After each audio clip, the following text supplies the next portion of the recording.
우리 다 같이 하나님 말씀 보겠습니다. 누가복음 14장 1절에서 14절 말씀을 함께 교독하도록 하겠습니다.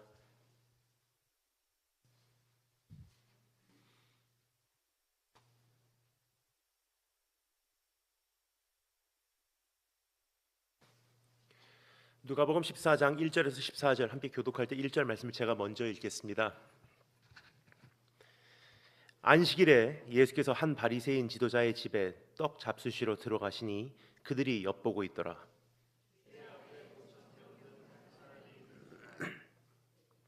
예수께서 대답하여 율법 교사들과 바리새인들에게 이르시되 안식일에 병 고쳐 주는 것이 합당하냐 아니하냐.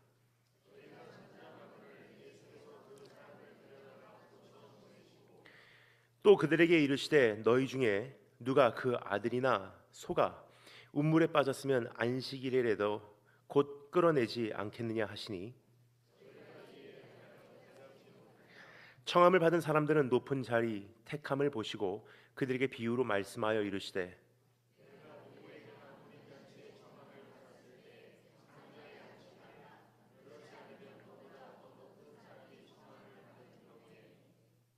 너와 그를 청한 자가 와서 너더러 이 사람에게 자리를 내주라 하리니 그때 네가 부끄러워 끝자리로 가게 되리라.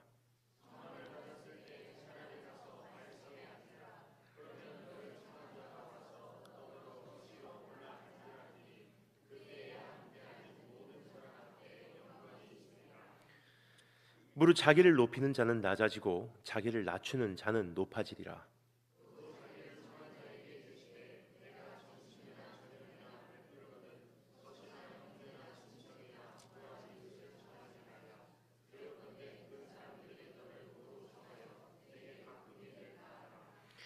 잔치를 베풀거든 차라리 가난한 자들과 몸 불편한 자들과 저는 자들과 매인들을 청하라.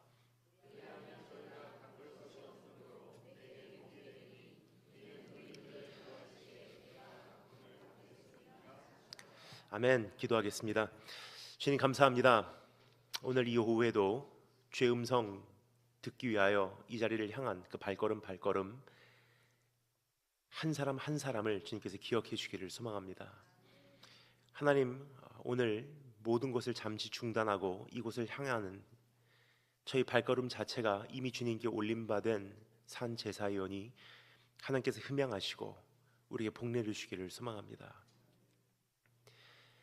예수 그리스도의 보혈 의지합니다. 아무런 공로가 없는 우리 모두 예수 그리스도의 보혈로 덮어주시고 십자가 공로 그 그늘 아래 감추어 주시사 주님 앞에 합당한 존재로 보여지게 해주기를 소망합니다. 주 하나님 이곳에 함께 계셔서 주님 계시기에 세상이 작게 보이고 주님 계시기에 이 시대가 만만히 여겨질 수 있는 그러한 확신 가질 수 있도록 도와주기를 소망합니다.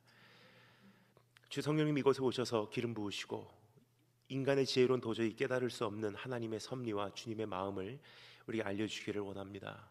복음을 증거하여 주시고 예수 그리스도가 영원롭게 되게 하시고 우리가 오늘 이 시간 주님 더 사랑할 수 있도록 도와주기를 소망합니다. 살아계신 주 예수 그리스도 이름으로 기도합니다. 이번 부흥회를 준비하며 저녁 집회는 다윗의 인생을 살펴보므로 우리의 삶의 역경과 아픔과 그리고 눈물과 통증을 어떻게 감당해내는가, 그리고 만만치 않은 이 시대 속에서의 전투를 어떻게 싸워내는가, 한 걸음 더 나가서 오늘 저녁에 살펴볼 말씀입니다.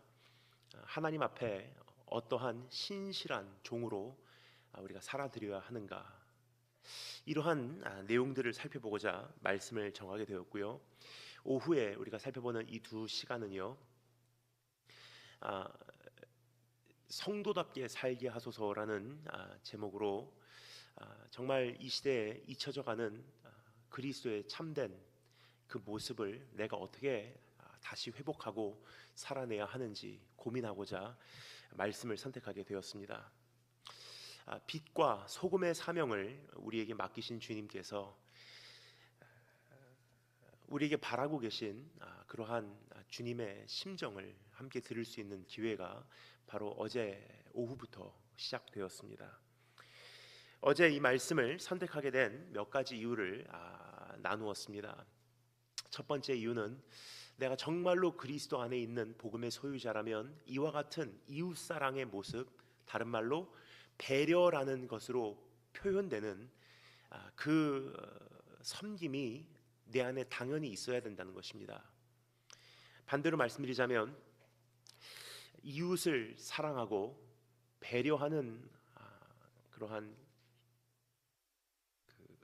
모습이 내 안에 없다는 것은요, 정말로 내가 복음을 소유하고 있는지, 주님 사랑을 바로 이해하고 있는지, 주님의 부르심을 온전히 받아들이고 있는지 점검해야 될 필요가 있다는 위기의 심각함을 말씀드리고 있는 것입니다. 그래서 내 자신을 이렇게 신중히 살펴볼 수 있는 기회가 되지 않았나 생각이 됩니다. 또 한 가지 이와 같은 말씀을 선택하게 된 이유를 말씀드리도록 하겠습니다. 그것은 지금 대한민국 교회는 선교의 위기를 맞이하고 있기 때문입니다. 이제 유효 기간을 맞이하고 있다는 것입니다. 만료일을 바로 앞에 두고 있다는 뜻입니다.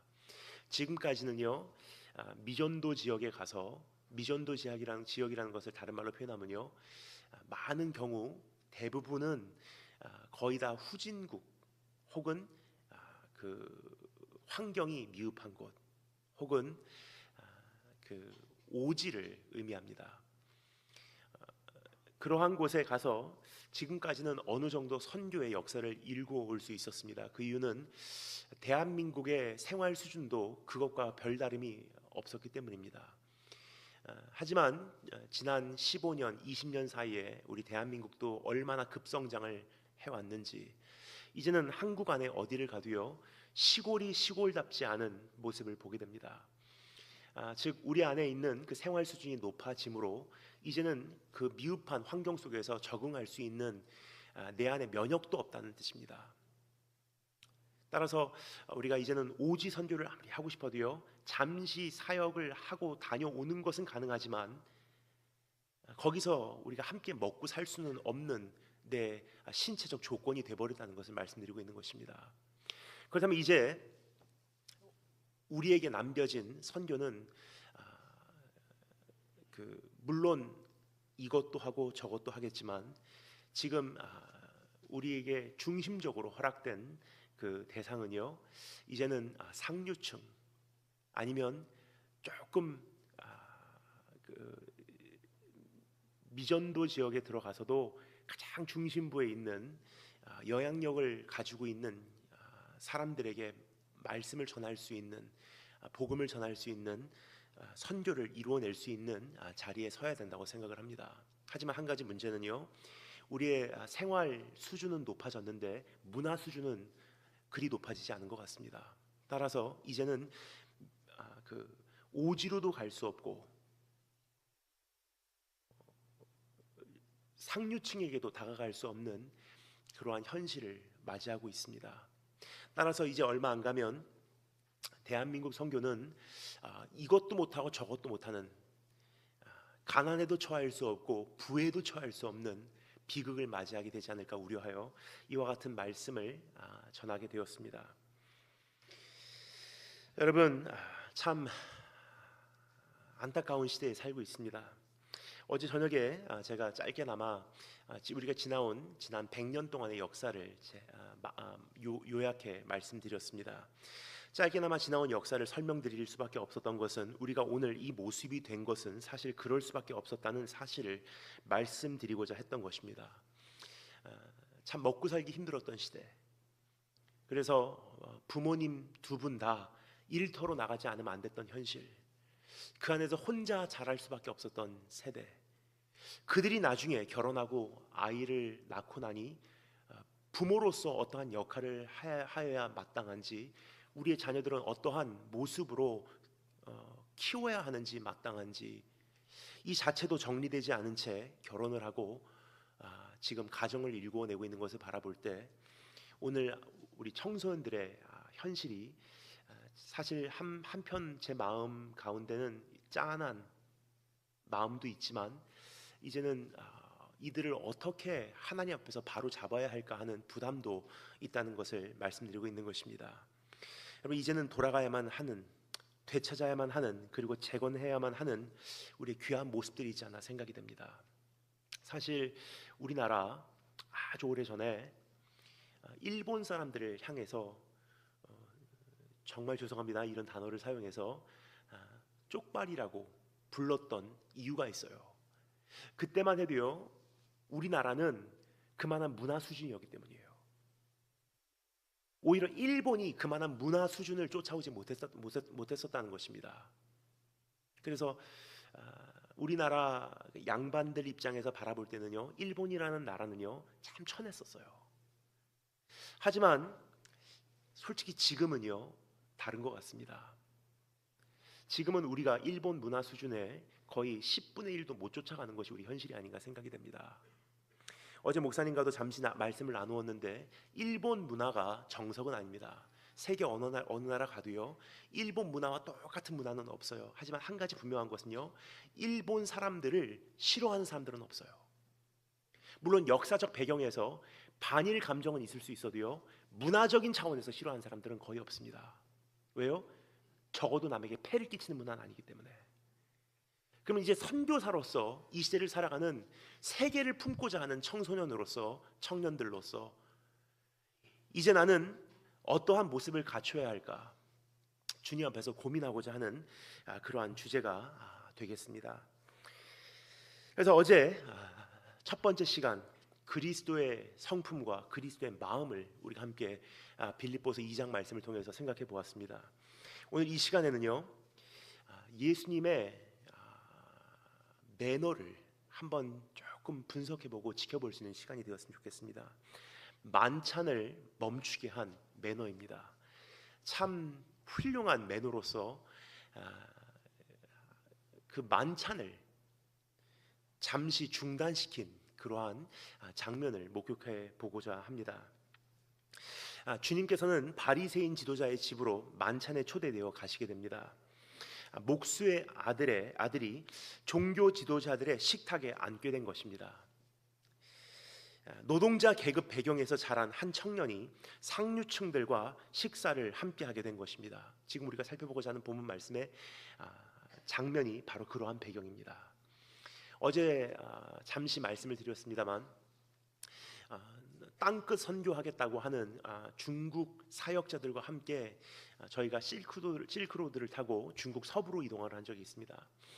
중국 서부, 정확하게 말씀드리면 중국 중부에서부터 조금 남쪽으로 간 시닝이라고 하는 곳에서 참 성공적인 사업가와 함께 식사의 자리를 맞이한 적이 있습니다. 그때 갔을 때 그렇게까지 중국 선교와 열방 복음화를 외쳤던 중국 사역자들이요, 그 엄청난 사업가와 화려한 그 식탁 앞에서 한마디도 못하고 그냥 밥만 먹고, 밥이 소화가 됐으면 그래도 다행이에요. 떠났던 그러한 기억이 지금까지도 전 생생하게 남아 있습니다. 상당히 긴장될 수밖에 없었던 현장입니다. 그러한 자리가 아니었나 생각이 됩니다. 그 시대에 가장 훌륭했던 바리새인들, 종교 지도자들과 예수님께서 함께 식탁을 맞이한 것입니다. 예수님은요, 사회적으로는 그렇게 대단한 인물이 아니었었어요. 목수의 아들이었고요, 그리고 그냥 그 서민의 자녀였기 때문이에요. 근데 그러한 그 신분의 예수님께서요, 사실 바리새인들과 그 식탁에 앉으면요 긴장을 할 수밖에 없는 상황이었을 것입니다. 하지만 우리 주님께서는요, 오히려 그 식탁의 자리를 주님이 빛내시고 주님께서 주도하시고 주님께서 그들에게 교훈하시는 것을 오늘 이 말씀을 통해서 우리가 잠시 찾아보고자 합니다. 그러한 식탁의 자리 그 자체가 이미 긴장되고 위축될 수밖에 없었던 현장인 것도 부족해서 그 상류층 사람들은 끼리끼리 모여 앉아 예수라는 이 나사렛 촌놈을 엿보고 있었습니다. 그래서 성경이 말하죠, 사람들이 예수님에 대해서 여러 가지 이야기를 하고 엿보고 있었다고 성경 기록하고 있어요. 그런데 너무나 놀라운 방향으로 이날 저녁 만찬의 분위기는 흘러가기 시작합니다. 그 식탁의 분위기를 주도하는 인물은 더 이상 그들이 아니라 그들이 엿보고 있었던 예수라는 나사렛 촌사람이었다는 사실입니다. 그 식탁의 주인이 바뀐 셈입니다. 예수님의 하나하나의 행동과 한마디 한마디의 말씀이 그들의 만찬을 멈추게 한 것입니다. 그래서 오늘 이 시간 여러분과 제가 이 말씀을 맞이하며 한 가지 질문을 하기를 원합니다. 그 만찬을 멈추게 한 주님의 행동과 말씀은 도대체 어디에서 말미암는가라는 질문입니다. 저는 어제도 말씀드렸지만 이러한 꿈을 꿉니다. 여기 있는 청소년들이요, 언젠가 참 화려한 식탁에 앉아서 복음 증거할 날이 올 것이고요, 여기에 있는 우리 어린 아이들이요, 오늘 이 식탁에서 복음으로 승부 보지 않으면 안 되는 그러한 자리에 앉게 될 것을 저는 꿈을 꿉니다. 얼굴은 미소 짓고 여유롭게 대화는 하지만 지성과 영성 안에서는 이 사람에게 어떻게 복음을 전할까 신중하게 생각하며 그 작전대로 하나님을 의지하여 그 만찬이 이루어지는, 그 긴장이 맴도는 그러한 자리에 앉게 될 것입니다. 참 흥미진진한 그러한 식탁이 아닌가 생각이 됩니다. 하지만 그때마다 주님께서 우리에게 정말 승리를 주실 것이고, 그 식탁을 떠날 때 정말 이 가정에다 내가 복음을 심고 간다 하는 그러한 날들이 있었으면 얼마나 좋을까, 그러한 바람을 여러분께 공유하고자 합니다.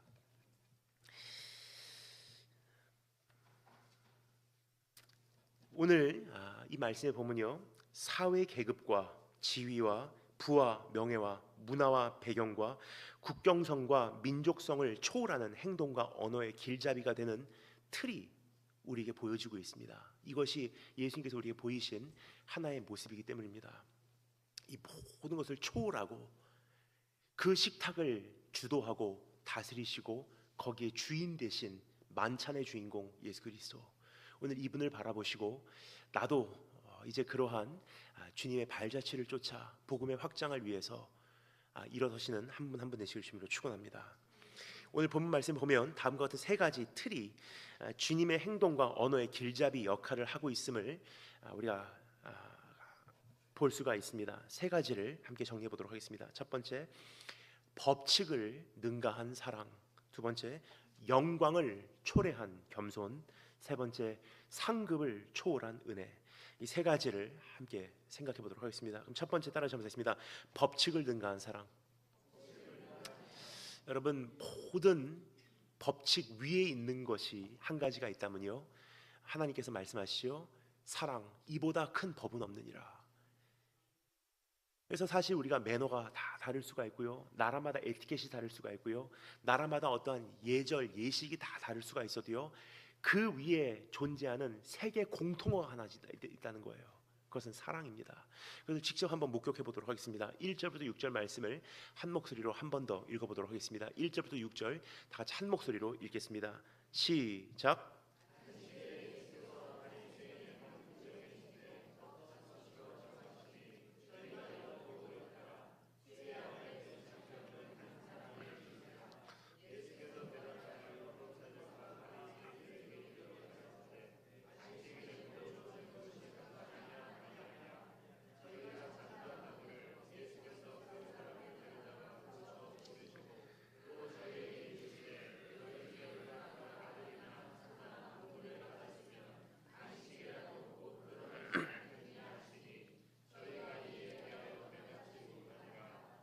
아멘. 사람들은 예수님을 단순히 시험해 보고자 했던 것이 아니라는 사실을 우리가 알 수가 있습니다. 성경은 우리에게 정확하게 다음과 같이 그날 상황을 알려주고 있습니다. 1절 말씀에 뭐라고 되어 있죠?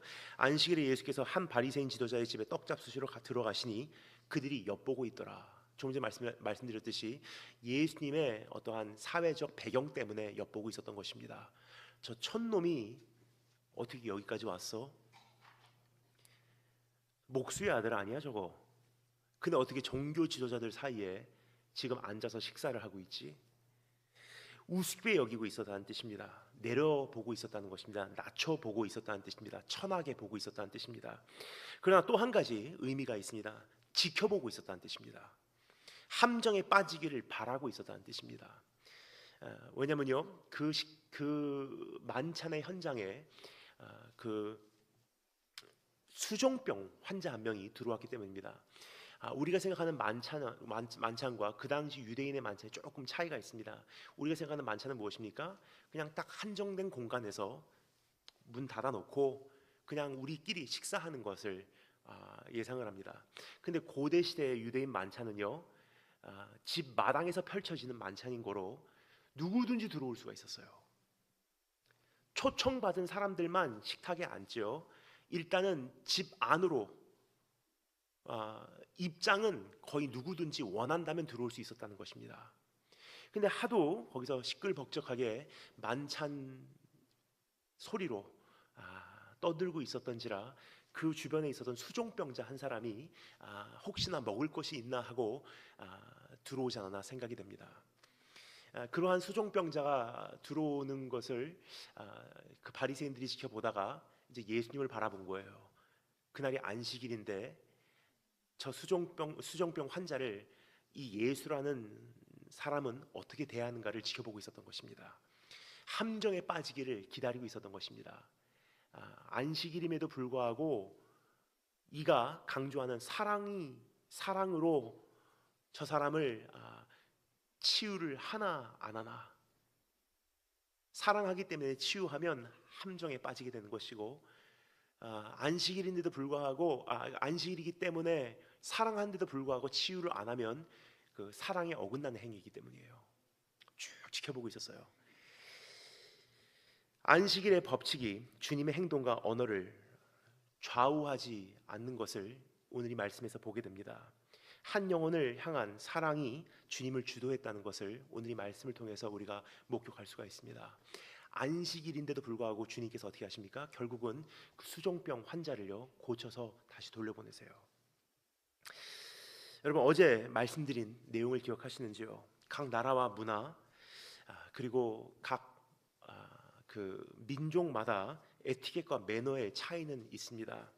그러나 결국 사랑은 세계 공통화라는 사실을 오늘 이 시간 이 말씀을 통해서 우리가 생각할 수 있지 않을까 생각이 됩니다. 주님께서 우선 삼으신 것은요, 어떠한 종교적 예식도 아니고 어떤 문화적 배경도 아니고 사람들이 나에 대해서 어떻게 생각하나가 아니에요. 가장 우선적으로 생각하신 것, 그보다 가장 위에 주님께서 순위를 두시고 그것을 집행하신 것은요, 사랑이었다는 사실을 볼 수가 있습니다. 모든 것을 능가한 사랑. 여러분, 사실 이것이 하나님께서 우리에게 바라고 있는 매너의 첫걸음이요, 에티켓의 첫걸음이요, 예의, 예식, 범절의 첫걸음이에요. 그래서 오늘 이 시간 우리가 한번 생각해 보기를 원합니다. 제가 어제부터 말씀드렸던 내용은요, 우리 일본 문화를 배우자도 아니고요, 미국 문화를 배우자도 아니에요.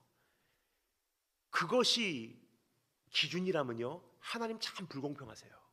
어떤 사람은 일본에서 태어나고 어떤 사람은 미국에서 태어나기 때문이에요. 근데 하나님 공평하신 분이세요.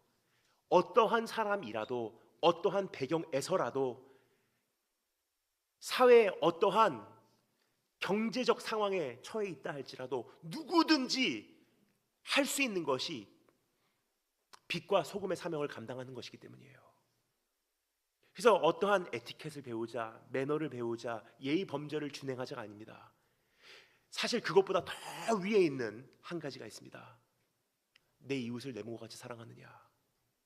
근데 이것을 정말로 우리가 하고 있다면요, 예의, 범절, 에티켓에서 그것이 나오게 돼 있어요. 한 가지 예를 들까요? 저는 무슨 백화점이라든지 어느 건물 입장할 때마다 생각하는 것이 있습니다. 그 문이요, 항상 그 우리나라는 그 밖에서 끌어 당기게 돼 있어요. 밖에서 안으로 진입할 때 당기 쉬워요, 항상. 근데 미국 쪽 가면요 참 희한해요. 미국은 들어오시오예요. 그러니까 웰컴, 들어오세요. 근데 우리나라는 네가 열고 들어와라. 일본은 어떨까요? 나도 너에게 폐 안 끼치고 너도 나에게 폐 끼치지 마. 여시오예요. 여기서 조금 이미 문화의 그 독특함이 나타나지 않나 생각이 됩니다. 집문이 그래요. 미국도. 한국은 바깥에서 열고 들어가게 돼 있어요. 바깥으로 열리게 돼 있어요. 근데 미국 문은요 안으로 열리게 돼 있어요. 물론 조금씩 어떠한 건물의 그 건축법의 차이는 있을 수 있습니다. 하지만 한 4년 전에 저희 어머니께서 운영하시는 송도에 있는 커피숍 카페에서 신중히 생각을 하게 되더라고요. 이제 그 카페를 이제 오픈하려고 하니까 제 카페 이름이 레드 도어거든요. 빨간 문. 그러니까 빨간 문으로 나무 문으로 이 카페를 저희가 그러니까 구상을 하다 보니까 그 원래 그 임대하는 그 건물 거기에 그 자리에 있는 문이 마음에 별로 합하지 못하더라고요. 그래서 일단은 다 부수고요. 거기다가 손으로 만든 수제 나무 문을 이제 넣어야지 이제 생각을 해서 문에 대한 구체적인 생각을 하게 됩니다. 그러니까 이미 만들어진 문이 아니라 이제 이 문을 우리가 직접 디자인해서 넣는다고 생각하니까요. 생각하지 못했던 것들이 실제로 결정을 해야 되겠더라고요. 문을 안으로 여냐 밖으로 여냐. 근데 안으로 여는 것을 전 당연하게 생각했는데요. 그 인테리어 업체 하시는 분들이요. 안으로 여는 사람 없습니다 그래요. 그때 생각한 거예요. 이거는 의도적으로 다 바깥에서 당기게 돼 있지 안에서 열어주게 돼 있지 않다는 거예요. 그냥 안에서 열어주면요.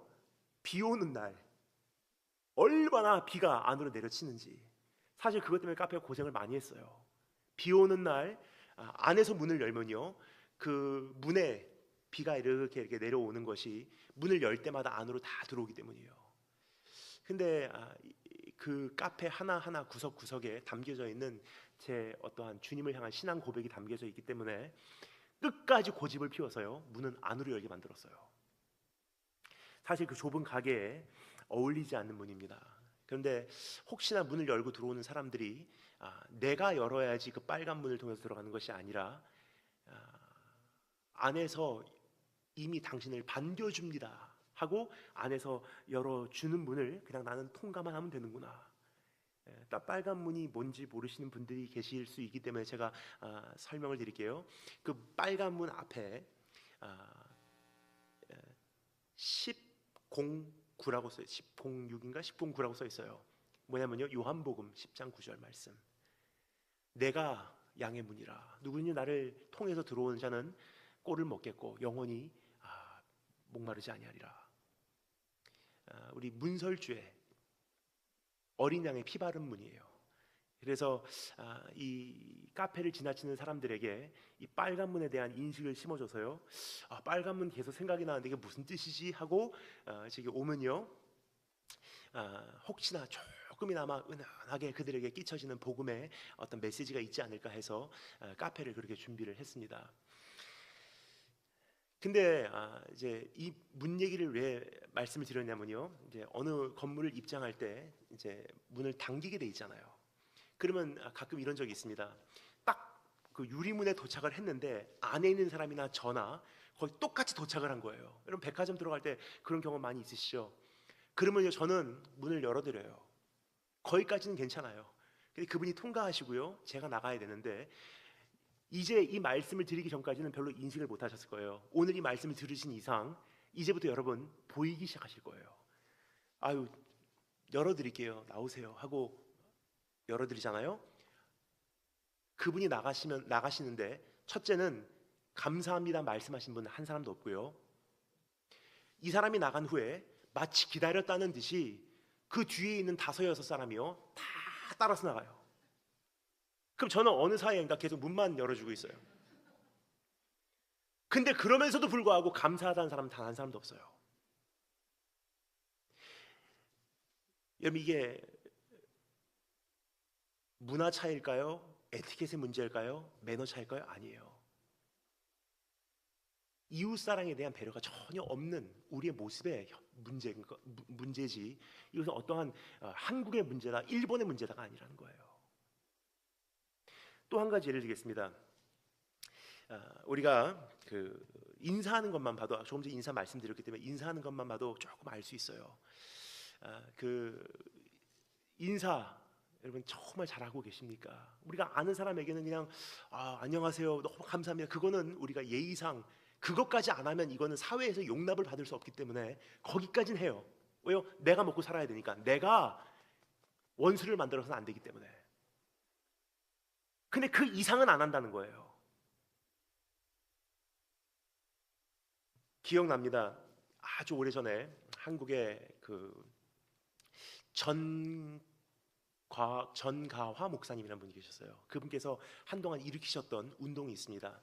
우리 한국 교회에 이런 날이 왔으면 얼마나 좋을까 하며 그분께서 한국 교회를 향해서 일으켰던 운동, 미안실감이라는 운동이었어요. 그게 뭐냐면요, 뭐 특별한 단어는 아닙니다. 미안실감, 미안합니다, 신뢰합니다, 미안합니다, 안녕하세요, 신뢰합니다, 감사합니다. 왜 말에 인색하냐는 거예요. 지나가는 사람들 감사합니다, 문 열어주셔서 감사합니다, 안녕하셨어요, 예 수고하십시오, 실례합니다, 죄송합니다, 먼저 지나가겠습니다. 왜 그 말 안 하냐는 거예요.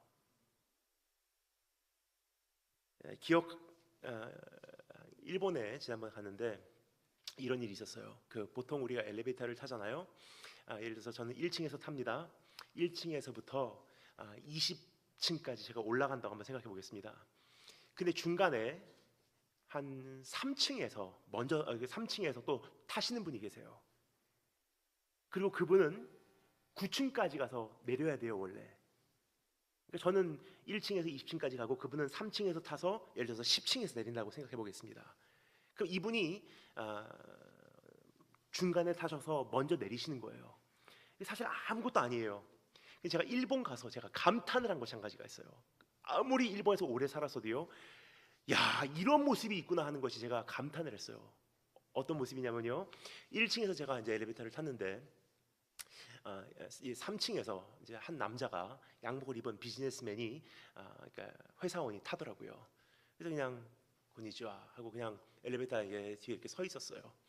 근데 이분이 제가 20층 눌러놨는데 20층까지 그냥 올라가시더라고요. 그래서 그냥 같은 층 가시나 보다 하고서 있었는데 제가 내리려고 하는데 그분이 먼저 내리시래요. 그래서 안 내리세요? 이렇게 하니까 자기는 9층까지 간대요. 그러면 왜 그 20층까지 올라오셨습니까? 여쭤보니까 그분이 하시는 말씀이요, 먼저 타셨기 때문에 먼저 내리시고 중간에 서서는 2번 패키치는 게 아니냐, 내가 타기 위해서 한 번 서야 됐고 그 다음에 내가 내리기 위해서 또 한 번 쓰면은 당신께서 20층까지 올라가야 되는데 2번씩이나 내가 서게 하니까 일단 20층까지 올라갔다가 자기 내려가겠다는 거예요. 이게 일본 사람들인데 중요한 것은요, 크리스찬이 그것보다 못하냐는 질문이에요.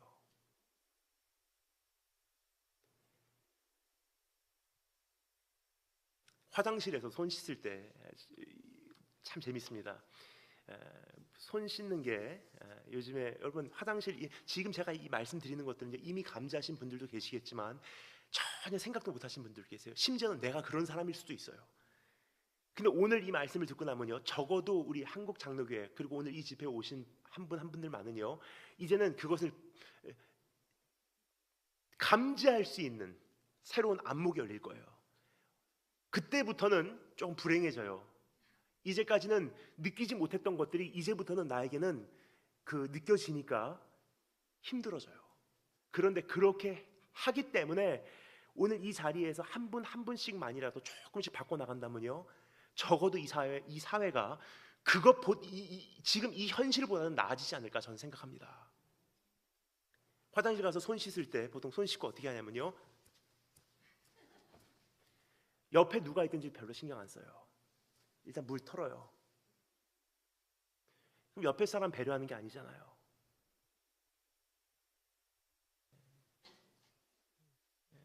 지하철 탈 때 어떻습니까? 참 하루 종일 얘기를 해도요, 정말 우리가 이제는 신중하게 생각할 때가 되지 않나 생각이 돼요. 지하철 탈 때 예를 들어서 인천 1호선 타보신 적 있으신지요? 전 자주 그것을 타고 이동을 합니다. 계양구에서 예를 들어서 계양역에서 지하철 첫 번째 정거장에서 탑승을 해요.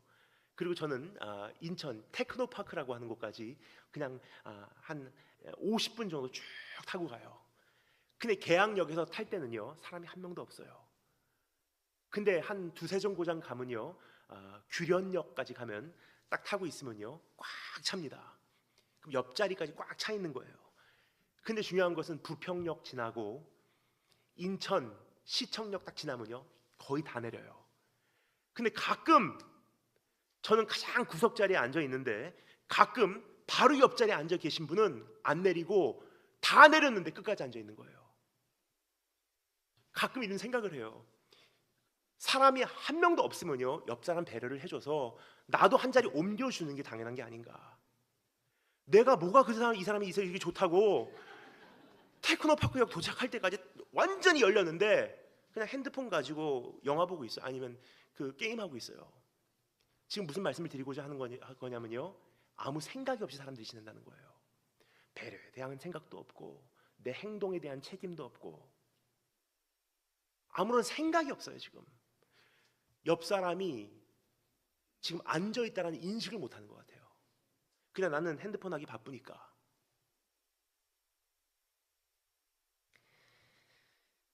사실 밤새도록 살펴봐도 지금 다 살펴볼 수가 없어요. 한 가지만 더 말씀드리겠습니다. 영이 여기까지 말씀드린 김에 제가 제자들을 훈련시킬 때 많이 이것 때문에 혼냈어요.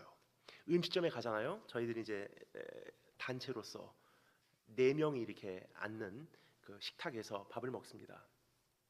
근데 옆 테이블은 다른 사람이에요. 근데 이제 저희 일행 중에 한 사람이요, 이제 나중에 와서요, 이제 그 자리에 함께 참석을 합니다. 그럼 제가 이제 안으로 들어가지고 이제 그 사람이 이제 바로 옆에 와야 되잖아요. 근데 들어오다가 이제 옆 테이블하고 우리 테이블하고 딱 중간 그 통로에서 이제 자동차에 뭐 놓고 왔다고 이야기를 하는 거예요. 그러면서 이거 뭐 갖고 올까? 이거 어떻게 할까요? 가져올까요? 말까요? 이렇게 얘기를 하는데 어디서 얘기를 하냐? 그게 중요한 거예요. 옆 테이블하고 우리 테이블 딱 중간에 서서요, 엉덩이를 옆 테이블로 하고 목사님 갖고 올까요? 말까요? 하다가 제가 그 형제를 얼마나 혼냈는지. 밥 먹는데 누구 엉덩이가 옆에 와 있는 거 싫어해요. 내가 지금 어디에 서 있는지, 지금 다른 사람을 어떻게 배려하는지, 내가 지금 가로막고 있는 길에 누가 지나가려고 하는지 아무런 생각이 없어요. 여러분, 복음을 전하는 것보다 사실은 가장 중요한 것은요, 남에게 폐한 끼치는 게 사실은 더 중요하다고 생각합니다. 제가 일본에서 노방전도를 했다는 말씀을 어떤 분에게 드리니까 그분이요, 이렇게 하시더라고요. 본인도 오늘부터 노방전도를 한다고 하면서 이제 지하철로 가서 말씀을 많이 전했대요.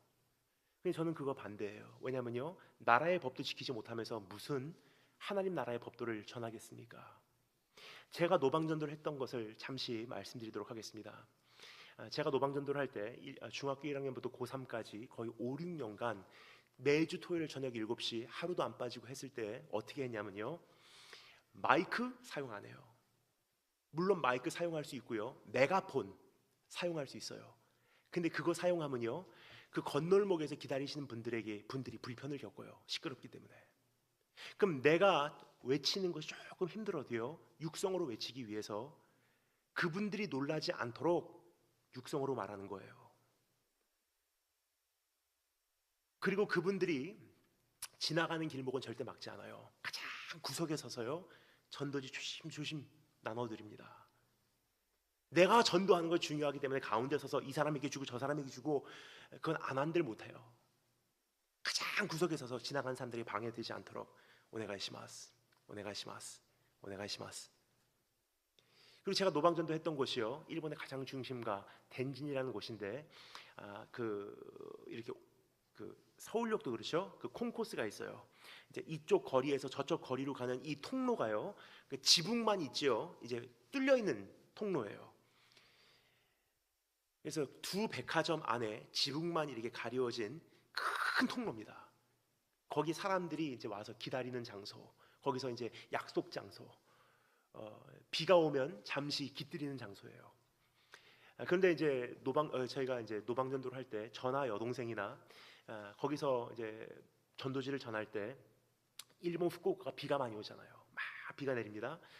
그런데 저희가요 전도지를 뿌릴 때 비를 피하려고 그 지붕 밑으로 들어가면요 다른 사람 진영으로 저희가 진입을 한 거예요. 그러면 그 사람들에게 불편을 줍니다. 그러면 전도를 하는 것은 내 책임이지 이 사람들의 선택이 아니에요. 그러면 희생은 내가 치러야죠. 이 사람들에게 절대로 폐를 끼치면 안 돼요. 그럼 어떻게 하냐? 비 맞으면서 그냥 한 걸음 들어가면 지붕 밑에서 비 안 맞고 하는데 한 걸음 밖에 나와서요 가장 구석에 서서 전도지 뿌리는 거예요. 여러분 주님께서 우리가 하셨던 말씀 기억하십니까? 흠 잡을 것이 없어야 돼요. 사실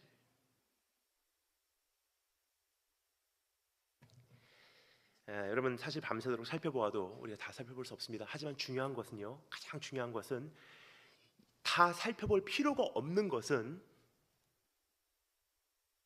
사실 내 안에 이웃사랑만 있으면 이것이 자연스럽게 나타나게 돼 있어요. 정말로 배려하기 시작한다면요 누가 시키지 않아도 어떤 교육을 받지 않아도요 문 먼저 열어주게 돼 있고요 에스컬레이터 탈 때 먼저 올라가라고 하고요 똑같은 길을 갈 때 내가 피해주게 돼 있고요 자리 양보하게 돼 있고요. 근데 문제는 지금 어떤 매너와 에티켓 문제보다도 이웃사랑에 대한 그런 마음도 없고 배려도 없고 남을 나보다 낫게 한다는 그 생각도 없고 목적지까지 가기 바쁘고 오늘 이 말씀을 준비하며 이제 아까 이제 얼핏 이런 생각이 나더라고요. 어제 저녁 설교에서 여러분께서 한 가지 오해하셨으면 큰일 났겠다, 큰일 났다 하는 생각을 하게 됐어요. 제가 항상 그 지난 13년간 비행기를 타고 이동을 하다 보니 먼저 가서 탑승해야 되고 먼저 가서 짐을 올려야 되고 그 말씀을 어제 드린 바 되었습니다. 그런데 어떤 분들이 이렇게 생각하실까 제가 좀 걱정이 되더라고요. 아침에 그러면 단일기 목사님도 새치기 했다. 먼저 가려고 얼마나 사람들을 밀치고 달려갔을까. 근데 제가 어제 먼저 갔다는 것은요 새치기 하지 않고 빨리 가야 돼도 다른 사람 길 막지 않습니다. 양보할 거 웬만한 거 다 하고요 그러면서 앞으로 가요. 그런데 어제 말씀드린 것은요 제 마음에 평안이 없었다는 거 말씀드린 거예요. 그렇습니다. 여러분 오늘 이 시간 정말로 이웃사랑을 향한 그 배려가요 이제는 내 삶의 구석구석 작은 부분에서부터 이제는 나와야 돼요. 그냥 사랑은 말이 아닙니다. 어제 말씀 기억하십니까? 너희가 그 은혜를 정말 받았거든, 너희가 그 긍휼을 정말 알거든, 너희가 믿고 있는 그 믿음이 정말로 너에게 존재하거든, 너희가 한 마음을 품으라, 너희가 이웃사랑을 해라, 너희가 배려를 가져라. 무례히 행치하는데요 예수님께서 우리에게 보여주신 모습이 바로 그러한 모습입니다. 어떠한 유대인의 율법을 초월하여 사람들의 예상을 능가하여 주님께서 어떤 행위를 선택하실 수 있었던 예수님 안에 지배하고 있는 한 가지 법칙이 있었어요. 사랑의 법칙이에요. 오늘 그 사랑의 법칙을 내가 소유함으로 이제는 어떠한 문화권에 들어가셔서 어떠한 민족들과의 교제를 가져도요 사랑은 다 통하게 돼 있어요. 한번 따라해 주시면 됩니다. 사랑은 세계 공통어이다. 조금씩 표현이 다를 수 있어요. 하지만 사랑을 가지면요 예식과 예절은 달라도요 불쾌함은 주질 않아요. 두 번째 따라 하시겠습니다. 영광을 초래한 겸손. 7절부터 11절 말씀 함께 읽겠습니다. 7절부터 11절 한 목소리로 읽겠습니다. 준비하시고 시작.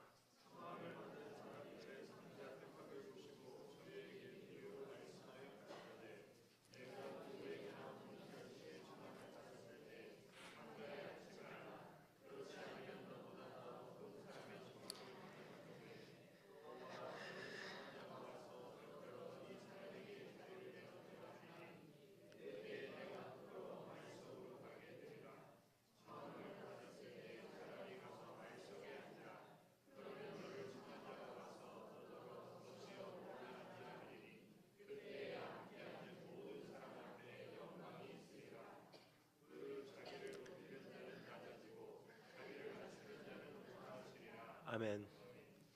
지금 읽은 이 누가복음 14장 1절부터 14절 말씀 보면요, 참 기가 막힌 한 가지 그 원칙이 적용하고 있음을 보게 됩니다. 그것은요, 우리의 어떤 예식과 매너와 어떠한 에티켓, 예절, 범절이요, 사실은 뿌리가 깊은 곳에 있다는 거예요.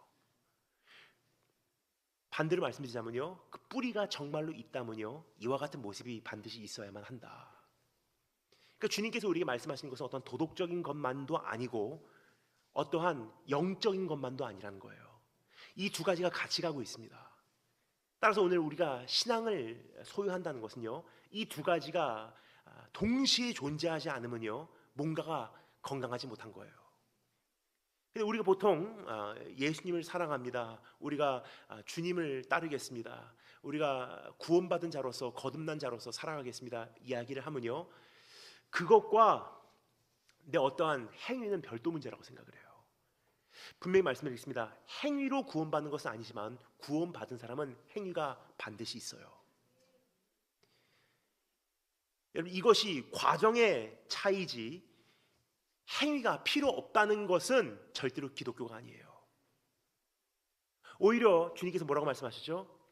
너희의 의가 바리새인과 율법 지도자들보다도 더 낫지 않으면 하나님 나라에 들어갈 수 없대요. 그게 주님의 기준이에요. 왜 우리의 행위가 더 의로워야 하냐? 받은 은혜가 더 크기 때문이에요.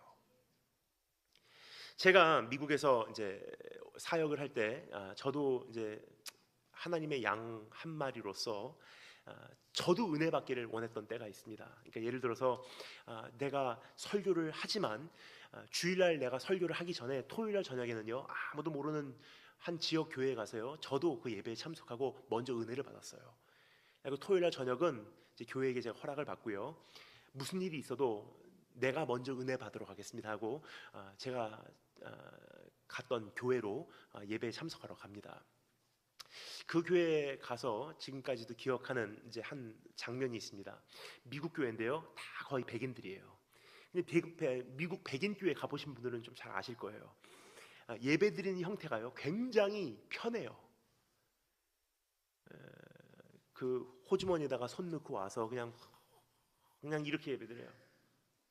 이게 찬양 그렇게 하다가 뭐 옆에서 사람이 오면은 막 반기고 한참 이야기하고, 뭐 찬양팀은 찬양하고 있고 여기는 난 얘기한다 막 실은 얘기하고, 또 실컷 악수하고 인사하다가 또 자기 기분 내키면 이렇게 하다가 또 그러다가 커피 한 잔 마시고. 근데 중요한 것은요, 원래 미국 교회 그렇지 않았어요. 교회 많은 틀들이 무너지면서 되어먹지 못한 그러한 예배를 우리가 미국이 형성을 했는데요, 안타까운 것은 한국 교회가 그 모습을 너무나 잘못 본받기 시작했다는 거예요. 예배는 중심이 중요해. 형태가 아니야. 예배는 중심이 중요해. 중요한 것은요, 맞긴 합니다. 예배는 형태가 아니라 중심이 중요합니다. 하지만 중요한 것은요, 우리나라는 지금 형태도 없지만 지금 중심도 없어요. 그러니까 청소년 집회 가면 정말 안타까운 것은요, 다 이렇게는 해요. 근데 말씀 시작함과 동시에 찬양할 때 진을 다 빼놓고, 그리고 말씀 시작하면 좋은 것이 지금 대한민국의 현실이에요. 청소년 집회 다녀보면요, 여러분 깜짝 놀랍니다. 그냥 상상을 초월해요. 요즘에 최근에 어느 집회 가니까 제가 이거는 그냥 넘어갈래야 넘어갈 수가 없어서 제가 심하게 혼낸 여학생이 있어요. 어느 교회 청년부 집회였습니다. 근데 가니까 그 아이폰 금색 케이스를 낀 핸드폰을 가지고요, 설교하는 도중에 핸드폰을 가지고 화장 고치고 있어요. 바로 앞에 앉아서. 처음에는 저 학생 하나 때문에 내가 말을 한마디 옆으로 빗나가면 전체적인 흐름이 깨지니까 그냥 무시하고 그냥 하자 하고 쭉 했어요. 근데 5분이 지나도 계속 화장 고치고 있어요. 그래서 결국은 핸드폰 내려놓으라고, 그건 얘기에 벗어난 일이라고 얘기하니까 얼굴에 기분 나쁜 것을 표현을 많이 하더라고요. 그래서 말씀을 드렸어요. 가정에서 가르치지 않고 교회에서 그 학교에서 가르치지 않으니까 이젠 교회에서라도 해야 되는 거라고. 목사의 책임이고요, 선교사의 책임이에요, 설교자의 책임이에요. 찬양팀들 보면요 참 깜짝 놀래요. 그러니까 오늘 저는 사실 이렇게 교회 부흥에 오면요 참 행복해요. 왜냐면요 딱 교회 틀에서 어느 정도 절제가 된 찬양을 하기 때문에. 근데 수많은 청소년 캠프 가고 찬양팀을 보잖아요. 정말로 힘들어요. 예를 들어 제가 이제 말씀 전하러 가면요, 그 강단 뒤쪽에 강사 그 대기실이 있어요. 거의 똑같은 패턴이에요. 캠프 딱 도착하면 이제 그 무대 뒤에 있는 강사 대기실로 이제 안내를 받습니다. 그러니까 그 의전 하시는 담당에게 이제 안내를 받아요. 그러면 강단 뒤에 있는 대기실에 딱 들어가면요, 거기 있는 용품이 비슷합니다.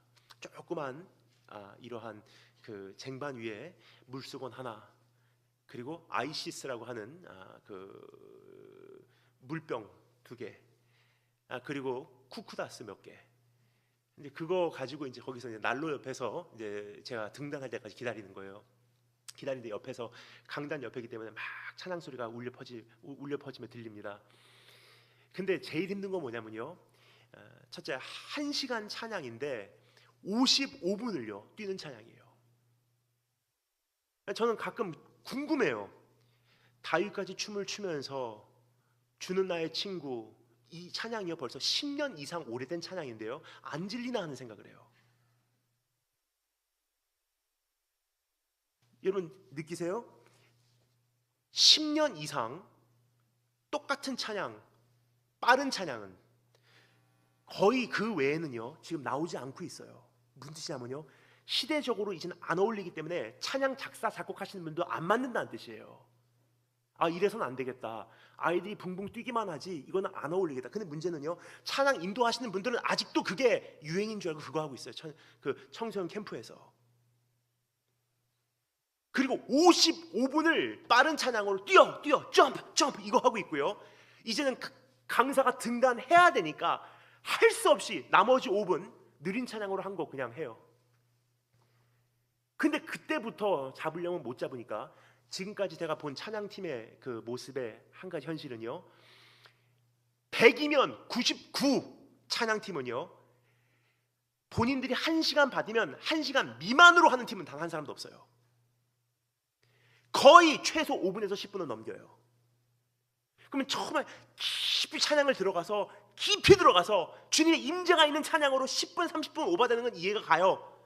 그게 중요한 것은요, 점프 이거 후렴만 한 번 덜 불렀어도 제 시간에 끝날 수 있었던 찬양들이에요. 그렇게 진 다 빼놓고 강사가 올라가면요 아이들 말씀 안 들어요. 참 그게 저에게는 불만이었습니다. 그러나 최근에 조금 이해를 하기 시작한 게 이거예요. 빠른 찬양을 그렇게 부를 수밖에 없는 이유, 정말 조용히 깊이 들어가는 찬양을 5분 이상, 한 곡을 5분 이상 부르지 못하는 이유 말씀드릴게요. 영성이 없는 거예요. 부르고 싶어도 못 부르는 거예요. 그 이유는요, 기억하세요 여러분? 딱 15년 전에 찬미예수 400 가지고 우리가 찬양할 때요, 지금 생각하면 정말 아무것도 아닌 가사, 그렇죠? 예수 그 이름 나는 말할 수 없네, 그 찬양 부르면서 얼마나 많이 울었는지. 그 곡을요 부르고 또 부르고 또 부르고 10번 이상을 부르면서 울었어요. 예수 그 이름 내 입으로는 말할 수 없네, 그 비밀에 감춰진 그 이름 부르면서 얼마나 많이 울었는데. 깊이 들어가요. 한 곡을 가지고 30분을 불렀어요. 근데 지금의 문제는요, 빠른 찬양을 제가 보니까 하고 싶어서 하는 게 아니더라고요. 1000명 이상 되는 아이들을 데리고요 깊이 들어갈 만한 영성이 없다 보니까 내 고백이 아니거든요. 다 들은 풍월로 음악성을 가지고 찬양을 하는 것이기 때문에 깊이 들어가는 능력이 없기 때문에 1시간 찬양 시간 잡아놓은 거는 떼워야 되고, 그러니까 띄우는 거예요.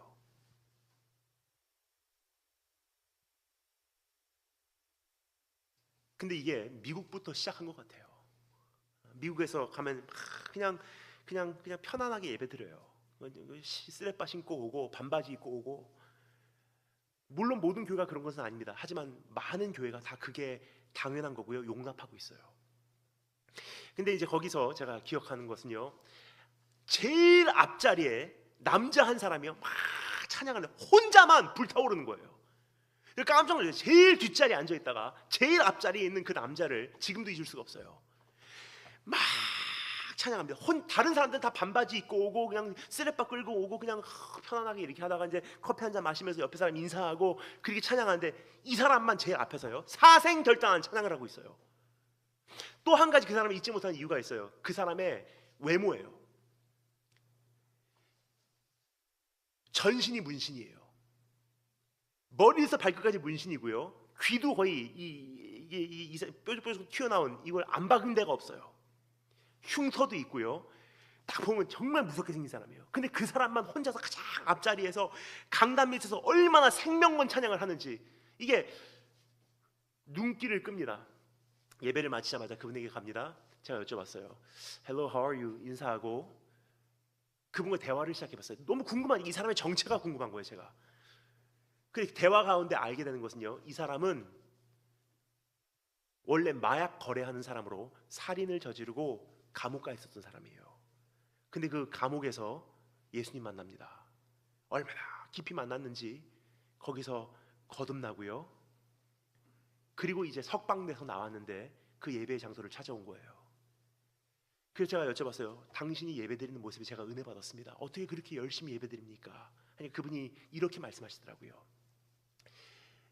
For I was forgiven much, I want to love him much. 내가 많이 용서받았기 때문에 나 이제 많이 사랑해드리고 싶어요. 이 세상 모든 종교는요 이렇게 얘기합니다. 많이 사랑해라, 그러면 많이 용서해 줄게. 많이 헌금해라, 그러면 많이 복 줄게. 우리가 행위를 갖는 이유는요, 복받기 위해서, 용서받기 위해서, 인정받기 위해서, 사랑받기 위해서. 근데 복음은요, 우리가 아직 죄인 되었을 때 그리스도께서 우리를 위하여 죽으심으로 하나님께서 우리에게 대한 자기의 사랑을 확증하셨느니라. 그 사랑을 내가 조금이나마 경험하고 나니까 우리 입술에 나오는 고백은 무엇입니까? 주님, 내가 이제 바로 살게요. 그래서 행위가 있는 거예요. 즉 내가 정말로 그 복음을 안다면요, 그 예수 그리스도의 사랑을 조금이나 맛봤다면요, 거저 용서받은 은혜를 내가 경험했다면요, 이웃사랑이라는 그 행위가 반드시 따르기 마련이라는 거예요. 어제도 말씀드렸죠. 성경에서 끊임없이 반복되는 그 논리가 뭐냐면요, 마음을 다하고 성품을 다하고 힘을 다하여 주여 하나님을 사랑하라. 그럼 어떻게 사랑하냐? 내 이웃을 내 몸과 같이 사랑하라. 즉 내 이웃을 내 몸과 같이 사랑하지 못하는 사람은, 배려하지 못하는 사람은, 다른 사람을 나보다 낮게 여기고 먼저 그 사람을 우리가 섬기지 못하는 사람은 하나님을 사랑한다고 말하지 말라는 거예요. 아무리 감정적으로 순간적으로 하나님을 향해서 우리가 뜨거운 그 마음이 있어도요, 이웃사랑이라는 것으로 매일매일 하나님 때문에 내가 섬기겠습니다. 하나님 때문에 내가 낮아지겠습니다. 하나님 때문에 그 사람에게 내가 오늘 당하겠습니다. 하나님 때문에 내가 오늘 참겠습니다. 그거 하지 않는 한 네 사랑은 감정받게 되지 않아. 우리 결혼 오래 하신 분들은 잘 아실 거예요. 저는 결혼은 하지 않았어도요, 많은 시간을 통해서 저희 어머니, 아버지, 또 수많은 성도들, 그리고 제자들과의 그 씨름을 통해서 한 가지 배우게 된 것은요, 사랑은 감정이 아니더라고요. 성경에서 말하는 이 love, 아가페라는 이 사랑도요, 사실은 감정이 아니에요. 의지예요, 의지. 나는 사랑하겠습니다.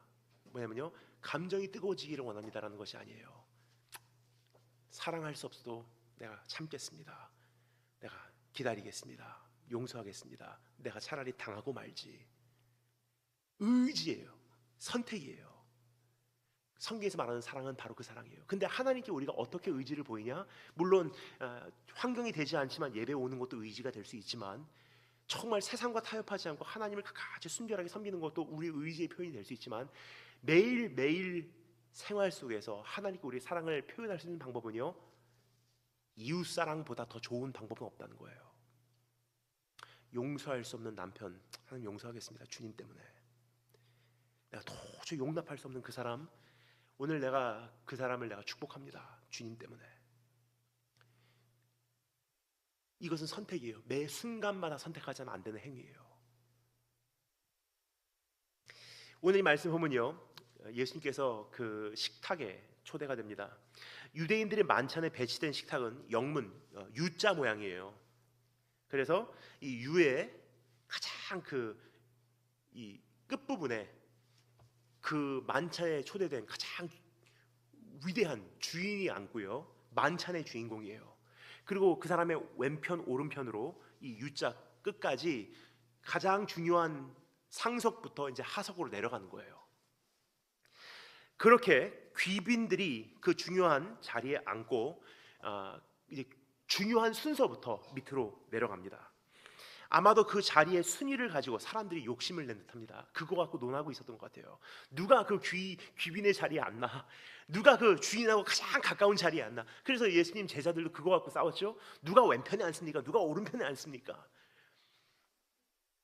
여러분, 앉는 것도 사실 예의가 참 많이 필요하다고 생각을 합니다.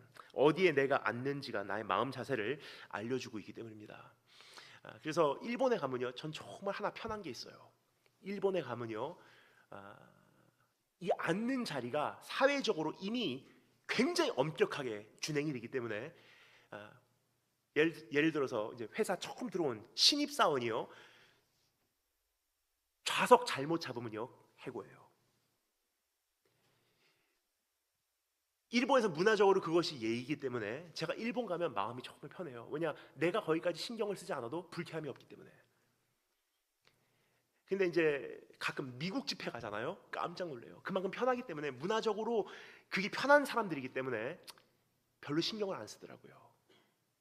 근데 여러분, 앉는 자리는요, 진짜는 대통령이 온다고 하면요, 앉는 자리 신경 쓰잖아요. 그러니까 우리가 모르는 게 아니에요. 안 하는 것뿐이지. 정말 내가 최고로 모시고 싶은 그 손님이 오잖아요. 앉는 자리 신경 쓰잖아요. 그러니까 사실 우리가 문화적으로 안 하는 것뿐이지 모르는 게 아니에요. 근데 가끔 집회를 가면요, 이런 적이 있습니다. 딱 도착하면요, 보통 강사님이 오시면 내 말씀을 사모합니다. 귀한 말씀 전해 주십시오. 정말로 오늘 이 말씀을 통해 내가 은혜 받기를 원합니다 하는 교회는요, 이미 강사 대접하는 자리부터 달라요. 딱 들어가면요, 목사님 안쪽으로 앉으시죠. 그럼 앉으면 내가 편한 자리, 내가 정말 침적으로 집회에 집중할 수 있는 안의 자리. 근데 어느 집회 가잖아요. 지난번에 한번 이런 적이 있습니다. 딱 갔는데 깜짝 놀랐어요. 제가 딱 도착하니까 이미 와 계신데요, 어떻게 계시냐면 담임 목사님 앉아 계시고요, 양쪽으로 부목사님들 쫙 앉아 계시고요, 들어오는 입구 쪽에 제 자리를 이렇게 마련해 주셨더라고요. 딱 들어오자마자 앉는 거예요, 저는. 그럼 제 양쪽은 누가 계시냐? 그냥 부교육자, 그 전도사님들 앉아요. 괜찮아요. 괜찮은데 많이 불쾌했어요. 저는 밥이 안 넘어가더라고요. 어서 오십시오예요. 그거는 어서 오십시오가 아니라. 근데 어제 우리 담임 목사님하고 식사하러 갔다 참 저는 행복했어요. 딱 두 명이서, 목사님하고 저하고 단 둘이서 밥을 먹는데 저를 안쪽으로 이렇게 앉혀 주시더라고요, 목사님께서. 그때 느끼는 감정은요, 이런 감정이에요. 나를 소중하게 여겨주시는구나. 이 집회에서 내가 조금 더 마음껏 말씀을 전해도 되겠구나. 정말 귀한 교회, 나를 사랑해 주시는구나 하는 게 그때 느껴지는 거예요.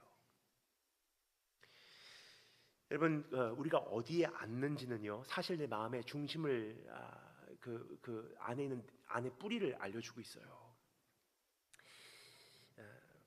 주님께서는 영광은 스스로 찾아 손에 넣는 것이 아니라 너를 높여주시는 손길에 의지하는 것이라고 오늘 이 시간, 이 장면을 통해서 말씀해주고 계시는 거예요. 사람들이 얘기하는 것은요, 다 높은 자리에 앉으려고 그래요. 높은 자리. 근데 우리가 정말로 하나님 앞에서 어떠한 원칙으로 살아가야 되냐? 오늘 주님께서 우리에게 설명해 주십니다. 낮은 자리, 처음부터 높은 자리에 앉은 사람은 나중에 거기서 더 귀한 귀빈이 와서 비키러 가면 얼마나 수치스럽냐. 그러면 처음에 들어갔을 때 어떻게 해요? 처음부터 낮은 자리에 앉아 있으면 거기서 업그레이드가 되면 업그레이드가 됐지 더 낮아지진 않기 때문에 처음부터 낮은 자리를 선택해라. 근데 이것이 조금 전에 말씀드렸죠. 우리의 어떤 예식인 것 같은데 가장 기본적인 우리의 본질과 신앙과도 연관이 있다고. 이게 하나님께 나오는 우리의 마음의 자세이기도 하기 때문이에요. 처음부터 있는 자 같이 인정받아야 될 자 같이 내가 이러한 대우를 받아야 마땅한 자 같이 하나님 앞에 생사하면요, 주님께서 말씀하십니다. 교만한 자를 대적하시고 헤리쿠다루모노, 일본말로 낮아지는 자에게는 하나님께서 은혜를 베푸신대요. 그래서 마태복음 5장에 나온 구원에 들어가는 첫 번째 복이 뭐죠? 심령이 가난한 자는 복이 있나니. 즉 처음부터 낮은 자리에 앉아서 하나님, 나 정말 죄인입니다, 나는 오늘 이 식탁에 초대된 것만도 나에게는 축복입니다. 그렇게 낮아지는 자는 그때부터 하나님께서 세워가신다는 거예요. 구원으로 들어가는 방법도 똑같고 그렇게 구원받은 자, 그 은혜를 아는 자는 삶을 살아가는 태도도 똑같다는 거예요. 반대로 말씀드리자면요, 태도가 그렇지 않은 것은요, 네가 정말로 은혜로 구원받는 것을 아느냐? 너희가 정말로 겸손한 자리에서 하나님께 쏟아부으시는 그 은혜를 경험하였느냐 물어보시는 주님의 질문입니다. 저는 이렇게 다니다 보면은 이제 가끔 이 생각을 합니다. 처음에 제가 하나님께서 이제 저에게 강단에 세워주셨을 때, 물론 제가 처음에 했던 설교는요 노방에서 한 설교지만 강단에 서서 제가 처음으로 한 사역은요 동시통역이었어요. 저희 어머니 아버지께서 1년에 한두 차례씩 한국에 있는 많은 찬양 그 사역자들을 일본으로 모셔서요, 저희 집에서 다 묵고 거기서 이제 생활하시고, 일주일 동안 일본의 그 소년원, 소녀원, 그리고 일본의 백화점의 공연장, 그리고 최고 하이라이트는요 1년에 한두 차례씩 저희가 어떤 시민 홀을 빌려서요 일본을 사랑하는 고스펠 싱어스의 콘서트라고 농크리스찬들 대상으로 이제 크리스마스 캐롤이라든지 이렇게 콘서트를 펼쳤어요. 예를 들어서 안 믿는 분들이 오시잖아요. 일본 아주머니들 오시면요, 한국에서 온 예를 들어 사랑이야기라는 팀이 저희 팀에 매번 오셨는데요, 겨울 연가를 갑자기 이게 후유노 소나타라고 한번 이렇게 부릅니다. 그럼 일본 아줌마들은 막 그때부터 울고 막 은혜 받을 준비가 다 열려 있는 거예요. 그때 올라가서 이제 복음 전하면 그냥 받아들이는 거예요. 참 그걸 오랫동안 했어요. 한 15, 16년을 해왔습니다. 어렸을 때부터 그렇게 컸어요. 그래서 저희 집에 한국에서 오신 찬양 사역자들, 최근 말고요 몇 년 전까지만 해도 사역하셨던 분들은요 저희 집을 안 거쳐간 대한민국 찬양 사역자들은 거의 없으십니다. 뭐 마르지 않는 샘, 옹기쟁이, 노문환 목사님 부터 시작해서 지금 우리가 잘 아는 커피 소년 노아람 형제도 그때 저희 집에 거쳐갔고요. 저희 집에 안 온 사람들이 없어요. 그러니까 어렸을 때 그냥 제 방 열어주고 소리엘이 제 방에서 두 분이 주무시고 뭐 컨티넨털 싱거스부터 시작해갖고 거의 다 오셨어요. 저하고 제 여동생 역할이 뭐냐? 이제 그분들이 오시면은 그 무대 위에 올라가서 이제 동시통역하는 거예요. 동시통역하는 거예요. 제가 대학생 때도 한국에 잠깐 휴가 받아서 나오면 이제 거기서 통역을 하게 됩니다. 근데 한 번은 제가 대학교 때 휴가를 나왔는데요, 한국에서 집회 요청이 온 거예요. 사관학교에 있었던 일들을 조금 이제 이야기해 달라.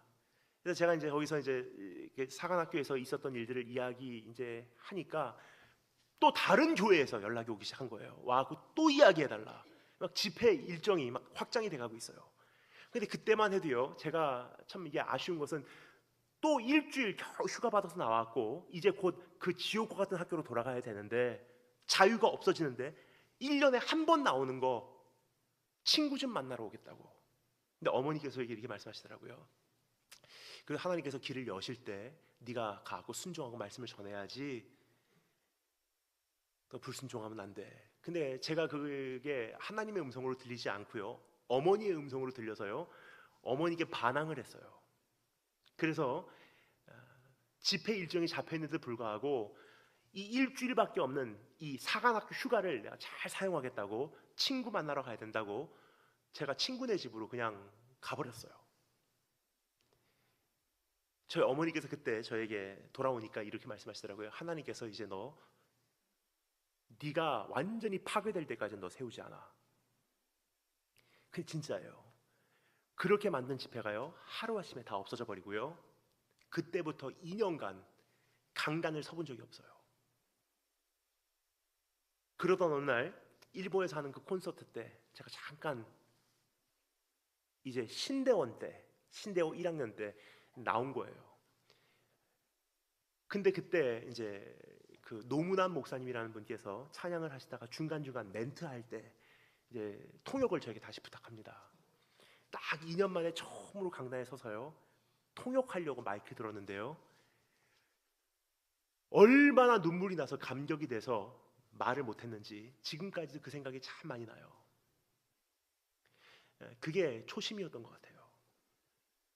여러분, 우리가 어디서부터 출발했는지 기억하십니까? 쓸만한 자 쓰시는 분이 아니세요. 잘났기 때문에 쓰시는 거 아니세요. 나를 쓸만하니까 봉사 허락하신 것이 아니에요. 사실 아무것도 없는 자들이에요. 근데 우리가 지금 있는 것 같이 한다면요, 하나님의 은혜의 대상이 아니라 진노의 대상, 심판의 대상밖에 되지 않는다는 거예요. 그러니까 예수님께서 우리에게 말씀하신 것은 무엇입니까? 낮은 자의 자리로 돌아가라. 낮은 자의 자리로 돌아가면 하나님께서 너희를 높여주실 것이다. 여러분, 영광이라는 것은 스스로 찾는 것이 아니라 높여주심을 기다리는 것입니다. 그래서 우리 이 단순한 말씀 가운데서도 정말 여러 가지 진리가 선포되고 있는데, 우리가 주님 앞에 나올 때 어떻게 나와야 하는지, 하지만 또 우리 일상생활에서 또 어떻게 어떠한 자세로 지내야 하는지 한 가지 알 수 있는 것은요, 우리의 문제 현장, 아픔의 현장, 지금 내가 겪고 있는 수많은 상황 가운데 우리가 스스로 높아지려고 하면요 수치밖에 당하지 못한다는 거예요. 그래서 주님께서 말씀하시는 것은요, 묵묵히 기다려라. 어제 말씀드렸죠? 묵묵히 기다려라. 주께서 그것을 메우셨습니다. 근데 때가 되면요 하나님께 높여주신 날이 온다는 거예요.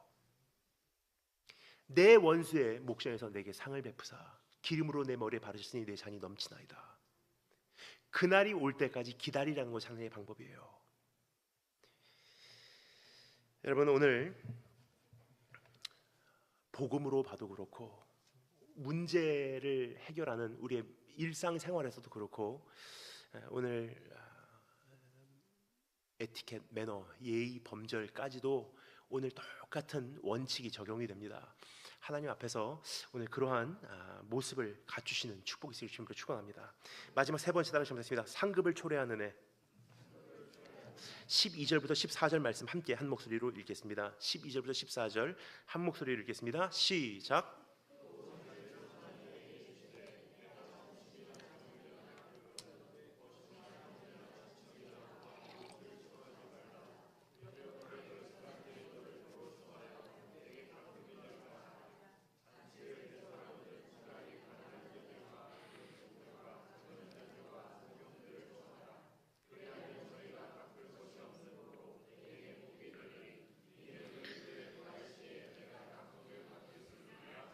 아멘.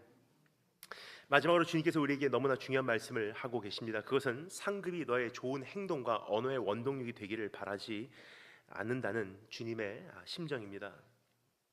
여러분, 누구나 상 받는 것을 좋아합니다. 보응 받는 것을 기다립니다. 그러나 이러한 동기의 구조는 나로 하여금 최소한의 예의만을 갖추게 한다는 것입니다. 그렇죠? 딱 상 받는 것을 우리가 원동력 삼는다면요, 그것이 나의 인생의 동기 삼는다면요, 상 받을 수 있는 선까지가 나의 최선이에요. 그 이상 할 마음은 없어요. 그래서 주님께서 우리에게 말씀하시는 것은 이젠 그것을 뛰어넘어서 내 이웃을 향한 과한 사랑을 넘치게 베풀게 하는 것은 은혜라는 사실이에요. 그 은혜 때문에, 네가 받은 은혜 때문에 이웃 사랑을 네가 집행하라고 말씀하신 주님의 음성입니다. 우리가 이웃을 잘 섬겨서 우리가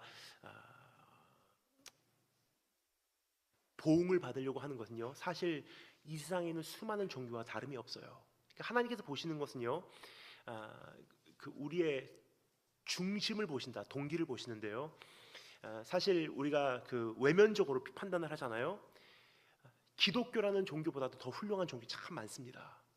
천주교에서도요, 무소유로 불쌍한 사람들 다 섬기고 죽어간 수많은 신부와 수녀들 이야기들 얼마나 많습니까?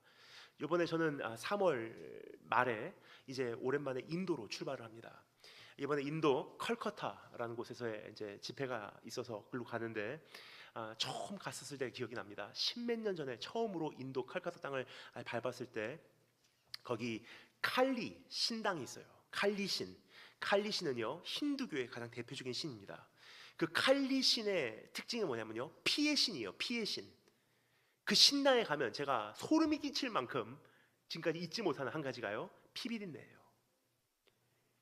그 어두침침한, 그리고 아주 그 어지럽고 혼란스러운 그 신당으로 들어가잖아요.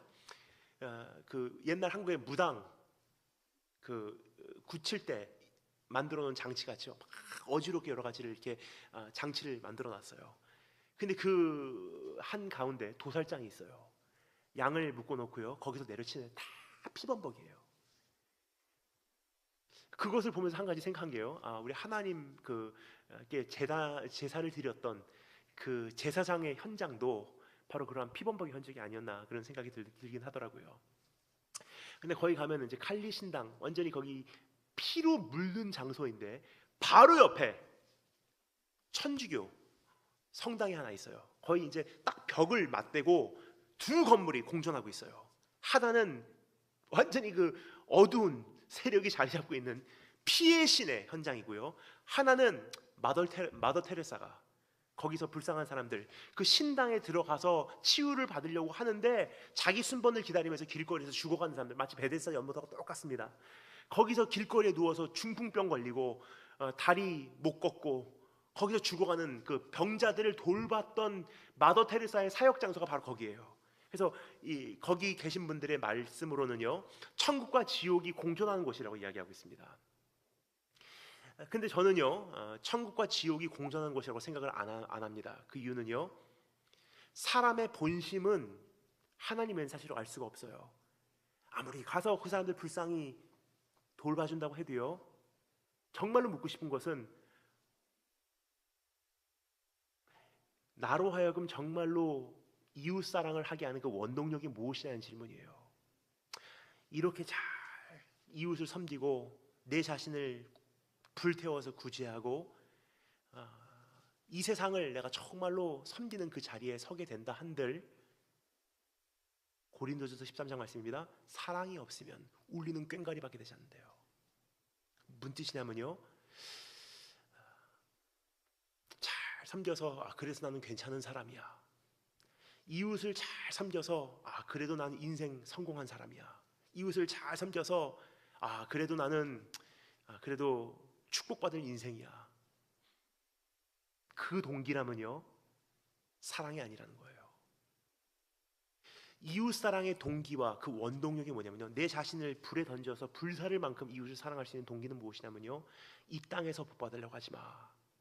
이 땅에서 상급받으면 무슨 소용이 있냐. 하지만 그 나라에 갔을 때, 내가 그 앞에 섰을 때 나에게 부어주시는 하나님의 그 엄청난 상급, 아버지의 품 안에서 받는 그 위로와 그 은혜 때문에 내가 달려간다면 그것이야말로 값진 섬김이라고 말씀하신 하나님의 음성입니다. 그래서 오늘 여기 있는 사람들에게 주님께서 뭐라고 말씀하시죠? 네 친척이나 아니면 그 벗이나 형제, 부한 이웃을 청하지 말래요. 왜요? 그 사람들 청해봤자 결국 이 땅에서 보응받는 것밖에 되지 않기 때문에.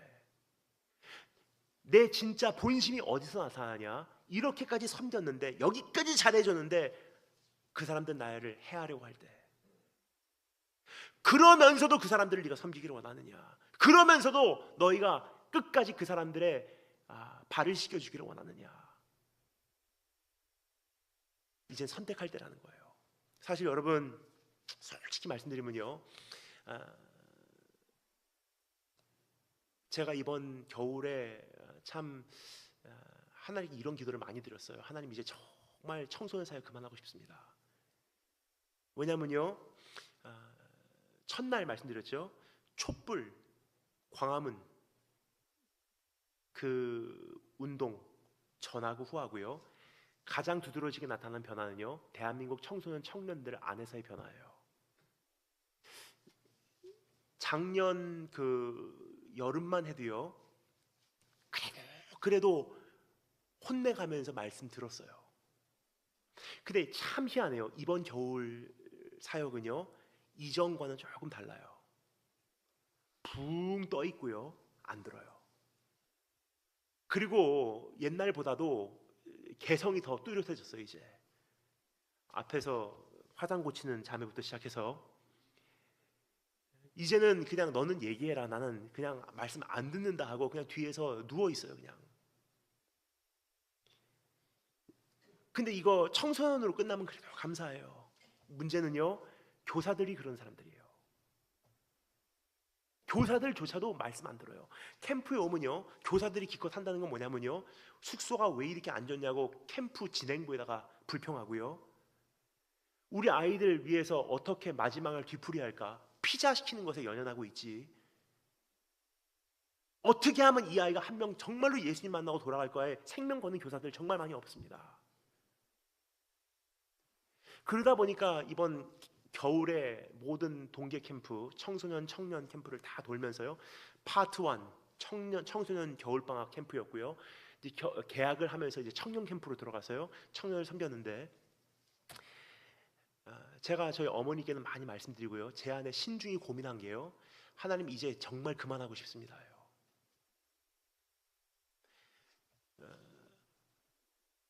말씀을 전해도 변화하고 사실 어떤 느낌이냐면요, 계란으로 바위 치는 느낌이에요. 내가 지금 이 말씀을 전한다 한들 변화가 있을까? 사실 오늘 어제 살펴본 말씀 내용도 그렇긴 합니다. 저라고 이 말씀을 정말 하고 싶어서 하는 내용들이 아니에요. 근데 지금 기도원 집회 제가 매달 가는데요, 기도원 집회 갈 때마다 느끼는 게 뭐냐면요, 제가 있는 강사 숙소, 거기에 이제 강사님들 숙소를 정리해 주는 집사님이 어느 날 그 몸살로 못 일어나시더라고요. 왜 그러시냐고 제가 여쭤보니까 이번에 여름 행사 다 치르면서 본인이 다 이것을 그 강사 숙소를 정리하시는데 결국은 그 한 달 동안 그 강사 숙소 청소하시는 거 하고 병나셨어요. 근데 강사님들이 어떻게 방을 쓰시고 가시는지를 말씀하시더라고요. 화장실 물 안 내리고 먹은 거 그냥 늘어놓고 침대 집어 던지고 타올 땅바닥에 다 떨어뜨려 놓고 머리카락은 욕조 막혀 있고 목사님들이에요.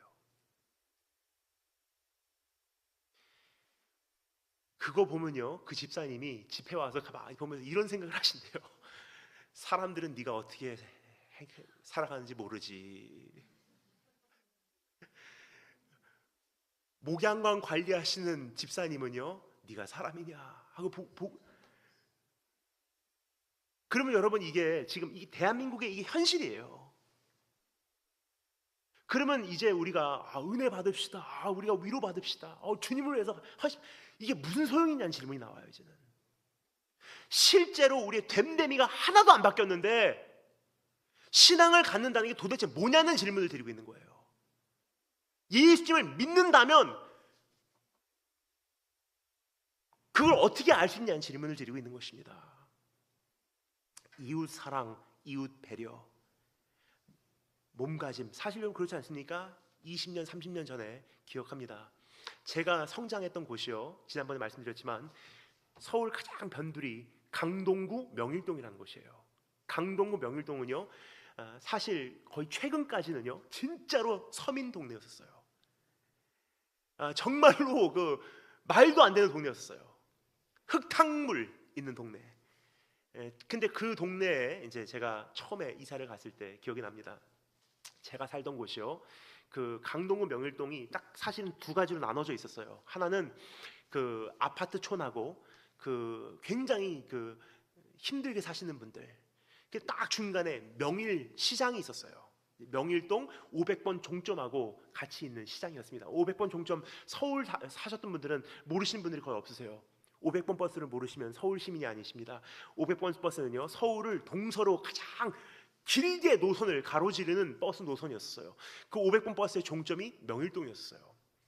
버스 그 정류장에 얼마나 기름하고 그 진흙하고 많이 섞여서 비 오는 날은요, 장화 신고 나가도 얼마나 그 발이 더러워지는지 지금까지 전 생생히 기억합니다. 근데 제 교회가요, 명일 시장 안에 있었어요. 조그만 상가교회였어요. 담임 전도사님께서 목회하고 계셨던 교회입니다. 그 교회에 제가 이제 어렸을 때부터 다녔는데요, 다니면서 한 가지 전 지금까지 잊지 못하는 것이 있어요. 저희 교회 권사님들 시장에서 일하시는 분들이세요. 저희 교회 장로님들 시장에서 정말 힘든 일 하시는 분들이세요. 그런데요, 지금까지 잊지 못하는 것, 몸가짐이요 언제나 청결해요. 깨끗하세요. 그게 왜 그러냐면요, 사실 우리 한국 초대교회, 우리 대한민국 처음에 복음이 들어왔을 때 잘 사니까 복음 받아들인 거 아니잖아요. 근데 미국 선교사들이요, 한국에서 일어났던 이 조선 땅에서 일어났던 이 부흥을 보고할 때 뭐라고 그랬냐, 주일 아침이 되면요 하얀 저고리 입은 사람들로 교회가 꽉 찼었다고 이야기를 해요. 청결하고 깨끗하고. 이게 사실 성도의 모습이에요.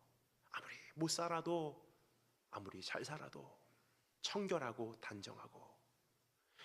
못 산다고 청결하지 못한 것이 아니고, 잘 산다고 단정하지 못한 게 아니에요.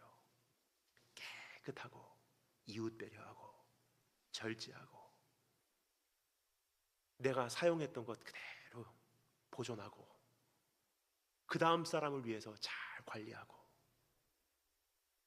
남에게 패기치지 않고, 오히려 그 사람들에게 도움이 되면 도움이 됐지, 그 사람들에게 절대로 해괴를 끼치지 않는 것이 성도의 모습이에요. 여러분, 성도답게 살고 계십니까?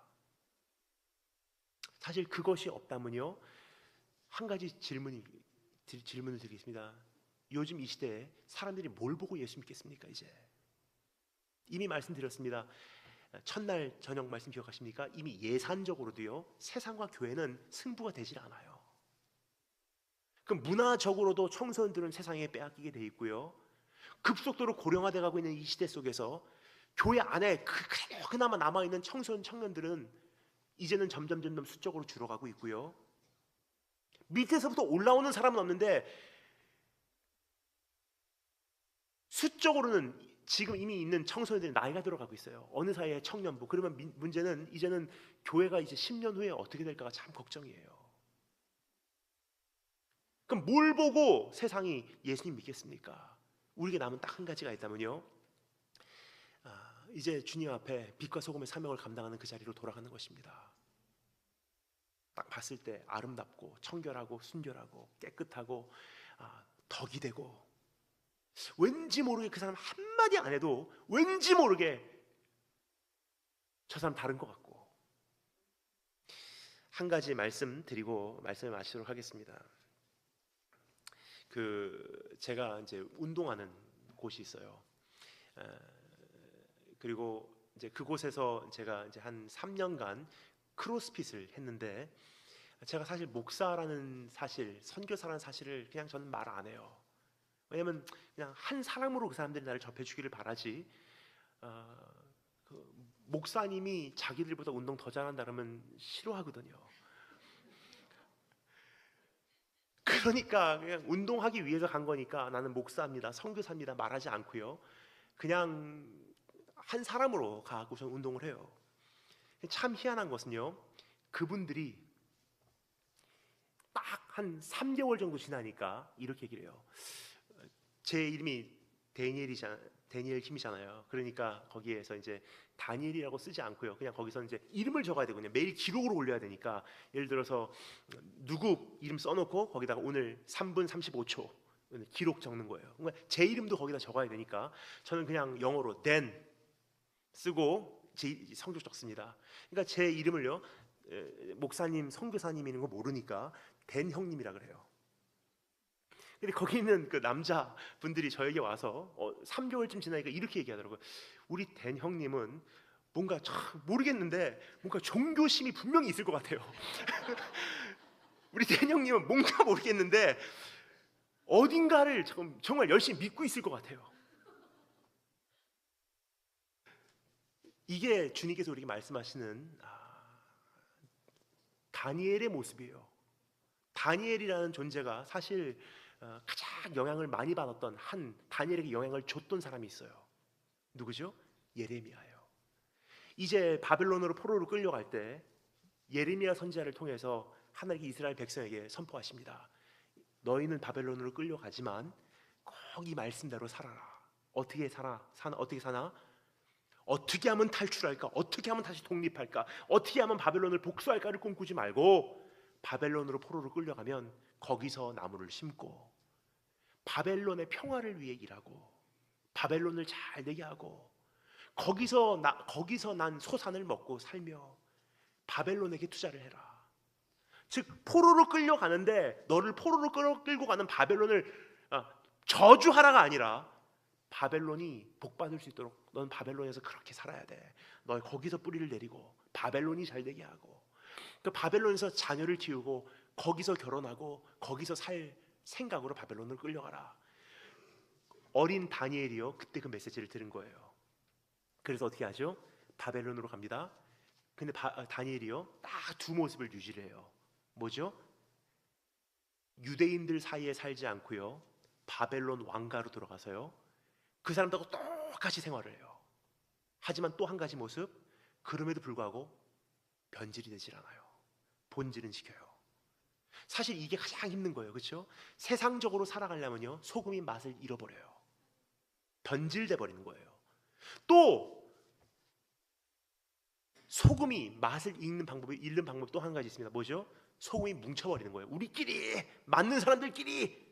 그럼 어떻게 하죠? 주님께서 말씀하시지 않습니까? 그런 소금은 길가에 던짐을 당하고 사람들에게 짓밟힘을 당한대요. 여러분 덩어리 져버린 소금 어떻게 합니까?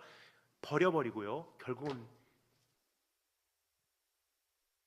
그래서 밟아서 쪼개요. 그러니까 소금이 맛을 잃는 방법은요 두 가지예요. 맛을 잃어서 변질돼 버리든지 아니면 뭉쳐버리면 아무 소용이 없다는 거예요. 그럼 다니엘은 어떻게 합니까? 유대인들하고 뭉치지도 않고요 스며듭니다. 사회 속으로. 세상 사람들이 봐도 아름다워요. 그런데 변질되냐? 맛은 유지해요. 이게 가장 힘든 거예요. 뭉치는 거 쉽고요. 왜요? 교회 안에서 통하는 대화 편하거든요. 항상 집사님, 권사님, 장로님 하면서 대화하는 거 누가 불편하겠습니까? 이미 교회 오랫동안 다닌 사람들인데. 오히려 세상 친구들 만나서 얘기하는 게 참 힘들어요. 근데 그렇다고 해서 세상으로 완전히 들어가서 세상 사람들 같이 사는 것도 쉬워요. 근데 가장 힘든 게 뭐냐면요 그래서 이게 좁은 문 좁은 길인 거예요. 세상에 들어가서 세상 사람들하고 접촉했을 때 왠지 모르게 이 사람이 아름답고 존경스럽고 정말 다른데 세상이 가지고 있는 가치 기준으로 살지 않고 그 사람들이 먹는 거 먹지 않고 그 사람들이 하는 거 하지 않고 그 사람들이 하는 행위에 가담하지 않고 그렇다고 해서 이 사람들을 정죄하진 않아요. 참 희한한 존재들이에요 크리스찬이. 오늘 그 모습을 유지한다면요 주님께서 말씀하십니다. 언덕 위에 세운 동네는 감출 길이 없나니. 세상은 교회를 알아보게 돼 있어요. 그때부터는 가장 어두운 시대일수록 교회는 빛나게 돼 있습니다. 오늘 그러한 모습으로 우리 본질을 살아감으로 세상을 구원하는 우리 한 분 한 분 되실 주님으로 축원합니다. 다시 기도하겠습니다. 오늘 잠시 반주해 주시는 사이에 제가 한 가지만 여러분과 기도 제목을 나누고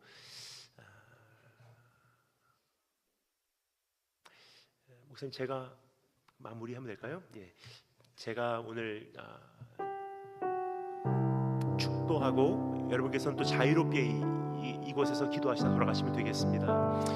우리 먼저 축도 드리기 전에 제가 한 가지만 여러분과 기도 제목을 나누고 싶습니다. 하나님, 신앙이라는 것은 뜬구름 잡는 어떤 막연한 개념이 아니라 구체적으로 집행하여야만 하는, 매일 일상생활 속에서 보여져야만 하는 이웃을 사랑한다는 의지요 선택임을 오늘 다시 한번 배우게 되었습니다. 그 모든 법칙 위에 있는 사랑을 내가 정말로 집행하며 살고 있는가? 높아지려고 하는 것이 아니라 주님께서 나를 높이실 때까지 나는 이웃을 섬기고 희생하고 양보하고 그들을 먼저 보내고 그들을 섬기고 있는가?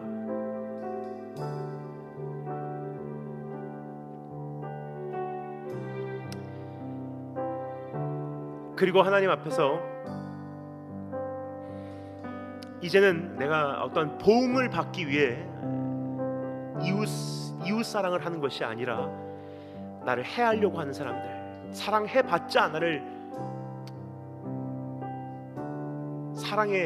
사랑을 돌려주지 않는 대상들, 내가 섬겨봤자 나에게 어차피 무례행할 사람들, 말씀을 전해봤자 어차피 듣지 않는 사람들을 주님 바라보고 끝까지 섬길 수 있는 각오가 되어 있는가라는 질문을 우리가 살펴보았습니다. 여러분, 이러한 자세가 우리 안에 회복되기를 원합니다. 그러한 간절한 소망을 가지고 우리 함께 기도드리도록 하겠습니다. 다 같이. 주님, 교회도 힘을 잃어가고 선교의 문은 좁아져 가고 이제는 교회 자체적으로도 참 우리가 함께 가기 어려운 시대에 우리가 살고 있음을 고백드립니다. 그러나 하나님, 이제 이럴 때일수록, 밤이 어두울수록 복음의 진가가 더 광명하게 빛날 기회를 우리가 맞이하였사오니 이럴 때일수록 더 아름답게 살게 하시고 더 정결하게 하시고 더 단정하게 하시고 흠잡을 것이 없게 하시사 어두운 시대에 교회의 광채를 보며 등대를 찾아오는 사람들과 같이 지친 영혼들을 드디어 맞이할 수 있는 교회의 준비가 이제 드디어 이루어질 수 있도록 도와주기를 소망합니다. 이미 어떠한 말이 가볍게 여겨지는 그러한 시대 속에서 말로 전도하는 것, 의존하는 것이 아니라 이제 나의 삶이 세상과 다르게 하시고 이웃을 대하는 태도 자체가 이미 세상의 흐름과 다르게 해주시기를 소망합니다. 이제는 가장 높은 곳에서 가장 낮은 곳까지 죄인 구원하러 이 땅에 오신 우리 주 예수 그리스도의 은혜와 그 아들을 이 땅에 보내실 때까지 우리를 사랑하시는 하나님 아버지의 극진하시고 적극적이시고 완전하신 사랑과 오늘 낮은 자를 높이시는 우리 성령 하나님의 교통하심과 깨닫게 하심과 빛과 소금의 삶을 살아내게 하시는 도우심이 지금 이곳에서 다시 한번 이웃사랑함으로 내가 복음을 증명하리라 이야기하는, 결심하는, 결단하는 한 사람 한 사람 머리 위에 지금부터 영원토록 함께 하시기를 축복 기도합니다. 아멘.